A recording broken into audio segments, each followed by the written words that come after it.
Specific കോൺട്രാക്റ്റിലെ ഒരു പ്രധാനപ്പെട്ട ഭാഗമാണ് സെയിൽ ഓഫ് ഗുഡ്സ് ആക്ട് എന്ന് പറയുന്നത്. പണ്ട് ഇന്ത്യൻ കോൺട്രാക്ട് ആക്ട് 1872 ചാപ്റ്റർ 7, അതായത് സെക്ഷൻ 76 to 123 ഡീൽ ചെയ്തിരുന്ന സെയിൽ ഓഫ് ഗുഡ്സിനെ കുറിച്ചിട്ടായിരുന്നു. എന്നാൽ 1930 ഈ പോർഷൻസ് റിപ്പീൽ ചെയ്തു. എന്നിട്ട് സെയിൽ ഓഫ് ഗുഡ്സ് ആക്ട് എന്നൊരു പുതിയ ആക്ട് കൊണ്ടുവരികയാണ് ചെയ്തത്. ഇനി നമുക്ക് എന്താണ് സെയിൽ എന്ന് നോക്കാം. സെയിൽ എന്ന് വെച്ചാൽ മലയാളത്തിൽ പറയുമ്പോൾ വിൽപ്പന എന്നുള്ള അർത്ഥമാണ് വരുന്നത്.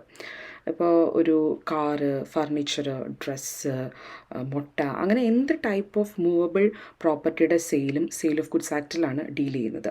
എന്നാൽ ഇമ്മൂവബിൾ പ്രോപ്പർട്ടീസായ കരഭൂമി, വീട് എന്നിവയുടെ സെയിലൊക്കെ സെയിൽ ഓഫ് ഗുഡ്സ് ആക്ടിൻ്റെ കീഴിൽ വരില്ല. അത് ഡീൽ ചെയ്യുന്നത് ട്രാൻസ്ഫർ ഓഫ് പ്രോപ്പർട്ടി ആക്ട് 1882 ആണ്.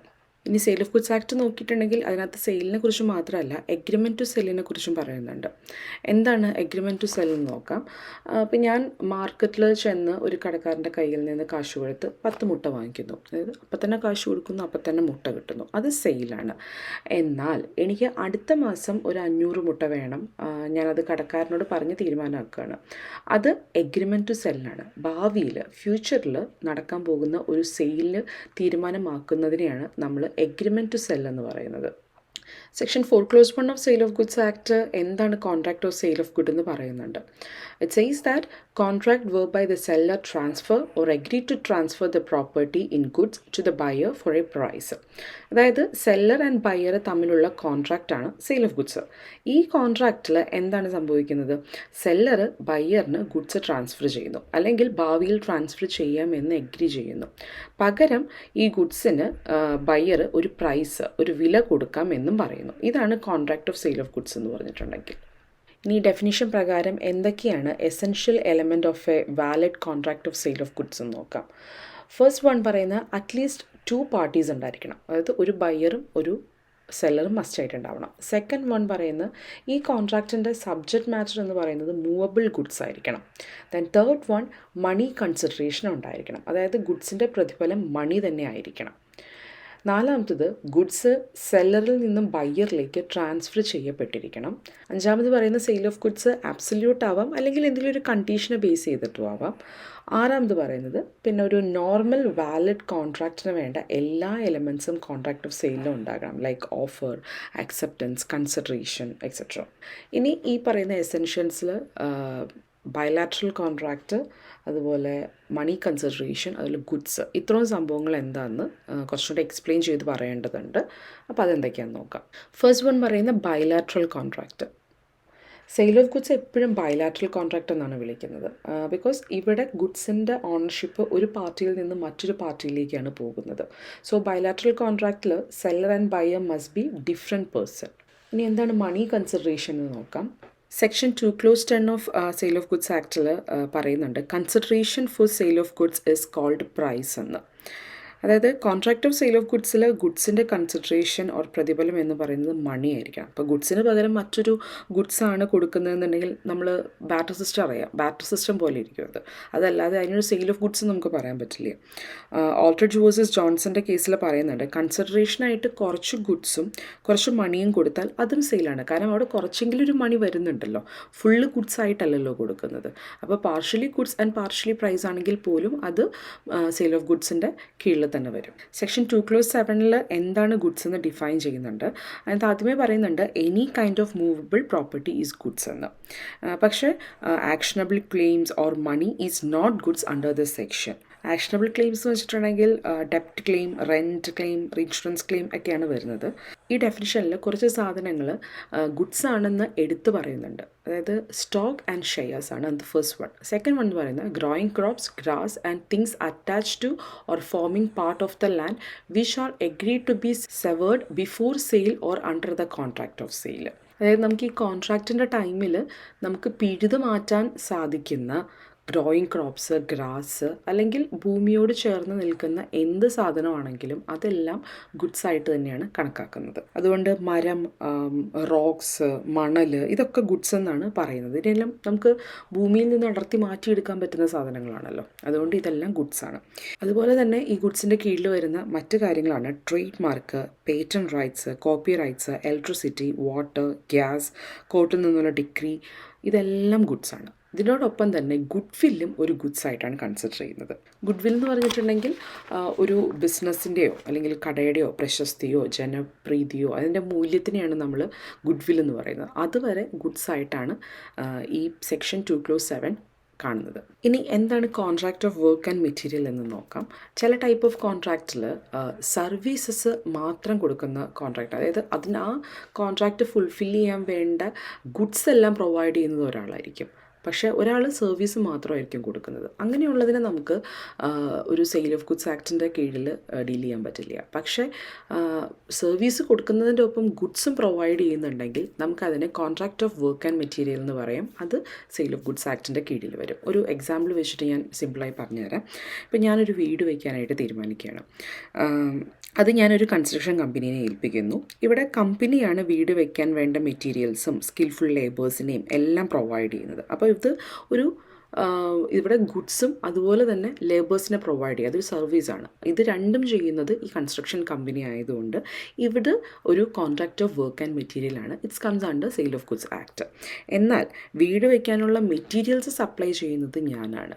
ഈ കൺസ്ട്രക്ഷൻ കമ്പനി അവരുടെ വർക്കേഴ്സിനെ മാത്രമാണ് കൊണ്ടുവരുന്നുള്ളൂ, അതായത് അവരെനിക്ക് സർവീസ് മാത്രമേ പ്രൊവൈഡ് ചെയ്യുന്നുള്ളൂ.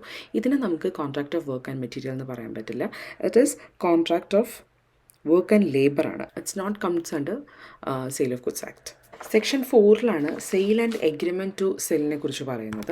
അപ്പോൾ നമ്മൾ ഓൾറെഡി കണ്ടു കഴിഞ്ഞു, contract of sale goods are transfer from seller to buyer when the contract is made. അതുപോലെ തന്നെ ഇൻ എഗ്രിമെൻറ്റ് ടു സെല്ലാണെങ്കിൽ transfer of good is to be take place at a future time or subject to some condition thereafter to be fulfilled. അതായത് എന്തെങ്കിലും കണ്ടീഷനെ base ചെയ്തിട്ടാണ് ഈ പറയുന്ന agreement to സെല്ലിൽ ഏർപ്പെട്ടിരിക്കുന്നതെന്നുണ്ടെങ്കിൽ എപ്പോൾ ആ കണ്ടീഷൻ ഫുൾഫില്ല് ചെയ്യുന്നു അപ്പോഴാണ് നമുക്കവിടെ ഒരു സെയിൽ നടന്നു കഴിഞ്ഞു എന്ന് പറയാൻ പറ്റുള്ളൂ. അപ്പോൾ ഒരു എക്സാമ്പിൾ പറയുകയാണെങ്കിൽ, ഇപ്പോൾ ഒരു കപ്പയുടെ കച്ചവടം നടക്കുകയാണ്. അപ്പോൾ അതിനകത്ത് കച്ചവടക്കാരൻ ഒരു കണ്ടീഷൻ വയ്ക്കുകയാണ്, 100 കിലോ കപ്പ ഉണ്ടെങ്കിൽ മാത്രമാണ് ഞാനത് എടുക്കുന്നുള്ളൂ, ഇല്ലെങ്കിൽ നിങ്ങളുടെ കയ്യിൽ നിന്ന് ഞാൻ ഈ കപ്പ വാങ്ങിക്കില്ല എന്ന്. അപ്പോൾ അങ്ങനെ വരുമ്പോൾ 100 കിലോ ഉണ്ടെങ്കിൽ മാത്രം അയാൾക്കത് അവിടെ നിന്ന് വാങ്ങിച്ചാൽ മതിയിരുന്നു. അതാണ് ഈ പറയുന്ന കണ്ടീഷൻ ഫുൾഫില്ല് ചെയ്തെങ്കിൽ മാത്രമാണ് അവിടെ ഒരു എഗ്രിമെൻറ്റ് ടു സെല്ല് സെയിലായിട്ട് മാറുന്നുള്ളൂ. ഇനി എന്തൊക്കെയാണ് സെയിലും എഗ്രിമെൻറ്റ് ടു സെയിലും തമ്മിലുള്ള ഡിഫറൻസസ് എന്നാണ് ഈ സ്ലൈഡിൽ പറഞ്ഞിട്ടുള്ളത്. അപ്പോൾ ഇവിടെ കാണാം, സെയിലിൽ എപ്പോഴും റിസ്ക് ഉണ്ടാവുന്നത് ബയ്യറിനായിരിക്കും. കാരണം സെയിലിൽ ബയ്യറിൻ്റെ കയ്യിൽ സാധനം എത്തിക്കഴിഞ്ഞു, ഗുഡ്സ് കിട്ടിക്കഴിഞ്ഞു. പിന്നെ അതിന് എന്ത് പ്രശ്നം ഉണ്ടായാലും എന്തുണ്ടെങ്കിലും അത് ബയ്യർ വഹിച്ചോളണം. ഇനി ബയ്യർ എങ്ങാനും കാശ് കൊടുക്കാനായിട്ട് സെല്ലറിന് കാശ് കൊടുക്കാൻ ലേറ്റ് ആയിട്ടുണ്ടെന്നുണ്ടെങ്കിൽ seller can sue for price or damages or both ആണ്. അതുപോലെ ഗുഡ്സ് ഡിസ്ട്രോയ് ചെയ്യപ്പെട്ടാലും എന്ത് വന്നാലും അതിനെല്ലാം ബയ്യറിന് തന്നെയായിരിക്കും ഇവിടെ ലയബിലിറ്റി വരിക. ഇനി എഗ്രിമെൻറ്റ് ടു സെൽ എടുക്കുകയാണെങ്കിൽ ഇവിടെ കുറച്ചും കൂടെ റിസ്ക് വരുന്നത് സെല്ലറിനാണ്. കാരണം സെല്ലറിൻ്റെ കയ്യിൽ പ്രോപ്പർട്ടി ഇരിക്കുകയാണ്. ഇവിടെ എഗ്രിമെൻറ്റ് ടു സെല്ലാണ് ഉണ്ടായിട്ടുള്ളൂ. ഇവിടെ ഈ ഗുഡ്സ് സെയിൽ നടക്കുന്നത് വരെ സെല്ലറിൻ്റെ കയ്യിലാണ് ഇരിക്കുന്നത്. അപ്പോൾ അത് സെയിൽ നടക്കുന്ന ആ ടൈം വരെ എന്ത് നഷ്ടം ഉണ്ടായാലും ഇവിടെ എല്ലാം ബെയർ ചെയ്യേണ്ടത് സെല്ലർ തന്നെയായിരിക്കും. ഇവിടെ ബയ്യറിന് യാതൊരുവിധ ലയബിലിറ്റീസും ഉണ്ടാവില്ല. ഇനി ഇവിടെ ബയ്യറിൻ്റെ ഭാഗത്തു നിന്ന് എന്തെങ്കിലും ഒരു ബ്രീച്ച് ഓഫ് ഡ്യൂട്ടി ഉണ്ടായിട്ടുണ്ടെങ്കിൽ seller can sue for damages only and not for the price. പക്ഷേ നമ്മൾ സെയിലിൽ അങ്ങനെയല്ല കണ്ടത്. സെയിലിൽ പ്രൈസോ അല്ലെങ്കിൽ ഡാമേജസോ അല്ലെങ്കിൽ ബോത്തും ചോദിക്കാം. പക്ഷേ ഇവിടെ ഡാമേജസ് മാത്രമാണ് സ്യൂ ചെയ്യാനായിട്ട് പറ്റുള്ളൂ എഗ്രിമെൻറ്റ് ടു സെല്ലിൽ. ഇനി ഗുഡ്സ് ഏതെങ്കിലും രീതിയിൽ ഡിസ്ട്രോയ് ചെയ്യപ്പെട്ടാലും അപ്പോഴും സെല്ലറിന് തന്നെയായിരിക്കും ഇവിടെ ലയബിലിറ്റി വരുന്നത്, ബയ്യറിന് ലയബിലിറ്റി ഉണ്ടാവില്ല. സെക്ഷൻ 5 പറയുന്നത് ഫോർമാലിറ്റീസ് ഓഫ് കോൺട്രാക്റ്റിനെ കുറിച്ചിട്ടാണ്. As per section 5, a contract of sale is made by an offer to buy or sell goods for a price and the acceptance of such offer. So ഒരു valid കോൺട്രാക്റ്റിന് വേണ്ട offer to buy അല്ലെങ്കിൽ offer to സെല്ലും then ആ ഓഫറിൻ്റെ അക്സെപ്റ്റൻസും നടന്നാൽ മാത്രമാണ് അതൊരു കോൺട്രാക്ട് ഓഫ് സെയിലായിട്ട് നമുക്ക് കണക്കാക്കാൻ പറ്റുള്ളൂ. ഇനി സെക്ഷൻ 6 പറയുന്നത് സബ്ജക്റ്റ് മാറ്റർ ഓഫ് കോൺട്രാക്റ്റിനെ കുറിച്ചിട്ടാണ്. കോൺട്രാക്ട് ഓഫ് സെയിൽ ഓഫ് ഗുഡ്സിൻ്റെ സബ്ജക്റ്റ് മാറ്റർ എന്ന് പറയുന്നത് സെക്ഷൻ 2 clause 7 ഡിഫൈൻ ചെയ്തിരിക്കുന്ന ഗുഡ്സ് ആയിരിക്കും. പക്ഷേ ഈ ഗുഡ്സ് തന്നെ ഡിഫറെൻറ്റ് ടൈപ്സ് ഉണ്ട്. ഫസ്റ്റ് വണ്ണാണ് എക്സിസ്റ്റിംഗ് ഗുഡ്സ് എന്ന് പറയുന്നത്. അതായത് സെയിലിൻ്റെ ടൈമിൽ സെല്ലറിൻ്റെ ഓണർഷിപ്പിലും പൊസഷനിലും അതായത് കൈവശമുള്ള ഗുഡ്സിനെയാണ് നമ്മൾ എക്സിസ്റ്റിംഗ് ഗുഡ്സ് എന്ന് പറയുന്നത്. ഈ എക്സിസ്റ്റിംഗ് ഗുഡ്സിനെ തന്നെ വീണ്ടും 3ആയിട്ട് ഡിവൈഡ് ചെയ്തിട്ടുണ്ട്. ഫസ്റ്റ് വണ്ണാണ് സ്പെസിഫിക് ഗുഡ്സ്. സ്പെസിഫിക് ഗുഡ്സ് എന്ന് പറയുമ്പോൾ at the time of contract of sale seller and buyer goods കണ്ട് ഐഡൻറ്റിഫൈ ചെയ്തതാണെങ്കിൽ ദാറ്റ് ഈസ് സ്പെസിഫിക് ഗുഡ്സ്. ഇനി അൺഅസർട്ടൈൻ ഗുഡ്സ് ഉണ്ട്. ഇറ്റ് മീൻസ് സ്പെസിഫിക് ഗുഡിൻ്റെ നേരെ ഓപ്പോസിറ്റാണ് അൺഅസർട്ടൈൻ ഗുഡ്സ് എന്ന് പറഞ്ഞാൽ. സെയിൽ ഓഫ് കോൺട്രാക്റ്റിൻ്റെ ടൈമിൽ ഗുഡ്സ് കണ്ട് ഐഡൻറ്റിഫൈ ചെയ്യാതെ തന്നെ എഗ്രി ചെയ്യുന്ന ഗുഡ്സിനെയാണ് നമ്മൾ അൺഅസർട്ടൈൻ ഗുഡ്സ് എന്ന് പറയുന്നത്. അതിപ്പോൾ ഒരു എക്സാമ്പിൾ പറയുകയാണെങ്കിൽ ഞാനൊരു ഷോപ്പിൽ ചെന്ന് വെജിറ്റബിൾ നോക്കി സെലക്ട് ചെയ്ത് വാങ്ങിയാൽ ആ വെജിറ്റബിൾസ് ഒരു സ്പെസിഫൈഡ് ഗുഡ്സാണ്. അറ്റ് ദ സെയിം ടൈം ഞാൻ മറയൂരിലൊരു ഫാമിൽ നിന്ന് ഫോൺ വിളിച്ച് വെജിറ്റബിൾസ് ഓർഡർ ചെയ്താൽ അത് അൺഅസർട്ടൈൻ ഗുഡ്സാണ്. ബിക്കോസ് ഞാൻ ആ vegetables at the time of contract of സെയിലിൽ ഞാൻ കണ്ട് ഐഡൻറ്റിഫൈ ചെയ്തിട്ടേ ഇല്ല. ഓക്കെ, ദെൻ ഇനി അസർട്ടൈൻ ഗുഡ്സ് ഉണ്ട്. നേരത്തെ പറഞ്ഞ അൺഅസർട്ടൈൻ ഗുഡ്സിനെ കോൺട്രാക്ട് ഓഫ് സെയിലിന് ശേഷം ഐഡൻറ്റിഫൈ ചെയ്ത് കഴിഞ്ഞാൽ ദെൻ അതിനെ നമ്മൾ അസർട്ടൈൻ ഗുഡ്സ് എന്നാണ് വിളിക്കുന്നത്. അതായത് മറയൂരിൽ നിന്ന് പച്ചക്കറി വരുന്നു, ഞാനത് കണ്ട് ബോധ്യപ്പെട്ട് കഴിഞ്ഞ് കഴിയുമ്പോൾ ഈ അൺഅസർട്ടൈൻ ഗുഡ്സ് അസർട്ടൈൻ ഗുഡ്സ് ആയിട്ട് കൺവേർട്ട് ചെയ്യപ്പെടുകയാണ്. കാരണം കണ്ട് ഞാൻ ഐഡൻറ്റിഫൈ ചെയ്ത് കഴിഞ്ഞല്ലോ. ഓക്കെ, സോ ഇതാണ് 3 ടൈപ്പ് ഓഫ് എക്സിസ്റ്റിംഗ് ഗുഡ്സ് എന്ന് പറയുന്നത്. ദെൻ ഇനി നെക്സ്റ്റ് ടൈപ്പ് ഓഫ് ഗുഡ്സ് ആണ് ഫ്യൂച്ചർ ഗുഡ്സ്. സെക്ഷൻ 2(6) ഇതിനെ ഡിഫൈൻ ചെയ്തിട്ടുണ്ട്. It means at the time of contract ഈ ഗുഡ്സ് എക്സിസ്റ്റിംഗ് ആയിരിക്കില്ല.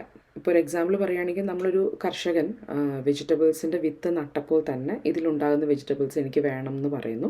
ഇവിടെ വെജിറ്റബിൾസ് ഉണ്ടാകുന്നതിന് മുൻപ് തന്നെ കോൺട്രാക്റ്റിൽ എൻറ്റർ ചെയ്യണം. സോ ഇങ്ങനെയുള്ള ഗുഡ്സ്, അതായത് ഈ ഗുഡ്സ് എന്ന് പറഞ്ഞാൽ ഇവിടെ വെജിറ്റബിളാണ്. വെജിറ്റബിൾ ഉണ്ടാവുന്നതിന് മുന്നേ തന്നെ നമ്മൾ അവിടെ എല്ലാ കാര്യങ്ങളും പറഞ്ഞുറപ്പിക്കുകയാണ്.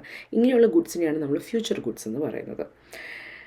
Here, future goods are to be manufactured or acquired by the seller after the making of the contract of sale. So ഇതൊരു ഫ്യൂച്ചർ ഗുഡ് ആയതുകൊണ്ട് തന്നെ ഇവിടെ സെല്ലറും ബയറും എൻറ്റർ ചെയ്യുന്നത് ഒരു എഗ്രിമെൻറ്റ് ടു സെല്ലിലായിരിക്കും, അല്ലാതെ സെയിലിലായിരിക്കില്ല. ഇനി നെക്സ്റ്റ് ടൈപ്പ് ഓഫ് ഗുഡാണ് കണ്ടീജൻറ്റ് ഗുഡ് എന്ന് പറയുന്നത്. It is kind of future good.